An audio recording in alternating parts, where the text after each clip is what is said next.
ഈ പിക്ചറിൻ്റെ ഒരു പ്രത്യേകത എന്ന് പറയുന്നത് ഈ ഇന്ത്യൻ മാപ്പ് തന്നെയാണ് അവർ കാർവ് ചെയ്തിരിക്കുന്നത്. പക്ഷേ അത് സർദാർ വല്ലഭായ് പട്ടേലിൻ്റെ ഒരു മുഖം നമുക്ക് ഇതിനകത്ത് കാണുവാൻ സാധിക്കും.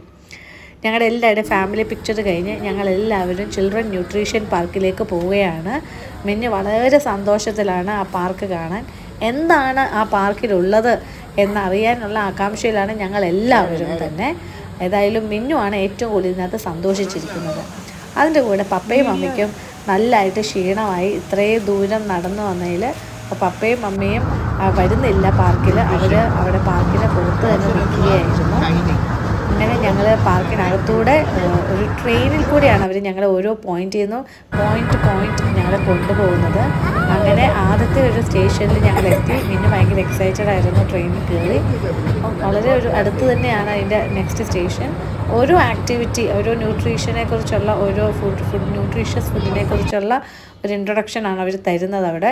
അപ്പോൾ സമ്മർ സീസണിൽ എന്ത് കഴിക്കണം, വിൻ്റർ സീസണിൽ എന്ത് കഴിക്കണം, റെയിനി സീസണിൽ എന്ത് കഴിക്കണം, മിൽക്ക് പ്രോഡക്റ്റ്സ് എന്തൊക്കെയുണ്ട്, എങ്ങനെയാണ് നമ്മുടെ വീടുകളിൽ ഈ പാൽ എത്തുന്നത്, ഇതിനെക്കുറിച്ചൊക്കെ നല്ല രീതിയിൽ അവർ കാര്യങ്ങൾ നമുക്ക് മനസ്സിലാക്കി തന്നു. പിന്നെ അതിൻ്റെ കൂടെ കുട്ടികൾക്കുള്ള നല്ല നല്ല ഗെയിമുകളും അവർ കാണിക്കുന്നുണ്ടായിരുന്നു.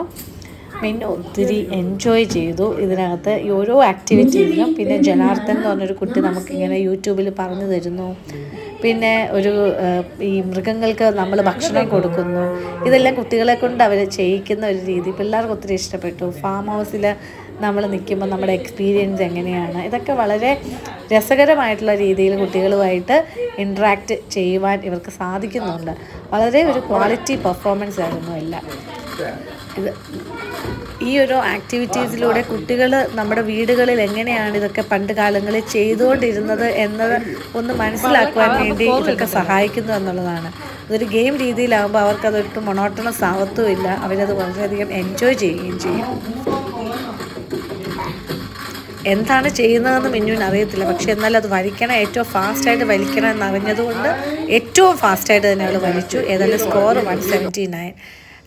ഈ ഒരു ട്രെയിനിൽ കൂടെ പോയപ്പോഴൊരു യാത്രയാണ്. രണ്ട് വശങ്ങളിലും കുറേ ഫ്രൂട്ട്സ് നമുക്ക് കാണുവാൻ സാധിച്ചു. Very nice. നമ്മൾ പെട്ടെന്ന് പ്രതീക്ഷിച്ചില്ല. അന്നപൂർണയുടെ ഒരു ഇൻട്രൊഡക്ഷനിലാണ് ഈ ഒരു പാട്ട്. വളരെ മനോഹരമായിട്ടൊരു പാട്ട് കേൾക്കണം.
ഈ ഗെയിം എനിക്ക് ഒത്തിരി ഇഷ്ടപ്പെട്ടു. എങ്ങനെയാണ് പാലക് പനീർ ഉണ്ടാക്കാനുള്ള ഇൻഗ്രീഡിയൻറ്റ് ഏതൊക്കെ വരും, മേത്തി തേപ്പില ഉണ്ടാക്കാൻ ഏത് ഇൻഗ്രീഡിയൻ്റാണ് നമ്മൾ ഉപയോഗിക്കുന്നത്, ഇതെല്ലാം നമ്മൾ ആൻസർ ചെയ്യുക എന്നുള്ളതാണ്. ആൻസർ ചെയ്തത് കറക്റ്റ് ആണെങ്കിൽ നമ്മുടെ സ്കോർ ലഭിക്കും. ഇങ്ങനെ പലരും ചെയ്യും. കടി ഉണ്ടാക്കുന്നത് ഏതിലാണ്, അപ്പോൾ ഫ്ലോർ. പിന്നെ ജയ്പൂരിയുടെ ഒരു ഡിഷ് ഉണ്ടാക്കുന്നതിനകത്ത് ഏത് ഇൻഗ്രീഡിയൻറ്റ്, വെജിറ്റബിൾസ്.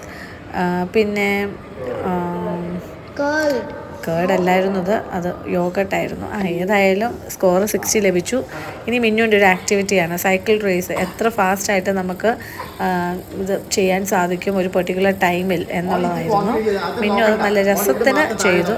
ഇതിപ്പം ജയമോ തോൽവിയൊന്നും അല്ല. ഇതിനകത്ത് ഈ ഒരു ഗെയിം പാർട്ടിസിപ്പേറ്റ് ചെയ്യുമ്പോൾ കിട്ടുന്ന ഒരു സന്തോഷം, അതാണ് മെയിൻ.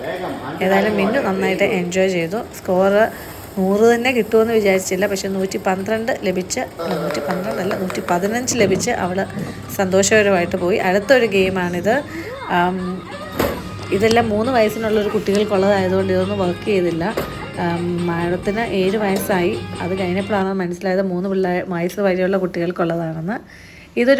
ഇതൊരു ന്യൂട്രീഷ്യസ് ചാർട്ടും എന്തൊക്കെ വെജിറ്റബിൾസ് നമുക്ക് കഴിക്കണം, ഓരോ ഇതിൽ നിന്നും ലഭിക്കുന്ന ഗുണങ്ങൾ, റീജുവനേറ്റിംഗ് ഡ്രിങ്ക്സ്, എന്തൊക്കെ ഫുഡ് കഴിക്കണം എന്നുള്ളതിനെക്കുറിച്ചായിരുന്നു. അത് കഴിഞ്ഞ് മിറർ മെയ്സ് ഉണ്ടായിരുന്നു. അവിടെ ഞങ്ങളുടെ CCTV ക്യാമറ റിഫ്ലക്ഷൻസാണ് കാണുന്നത്. അതിനുശേഷം ഞങ്ങൾക്ക് എല്ലാവർക്കും ഫോട്ടോ സെഷന് ശേഷം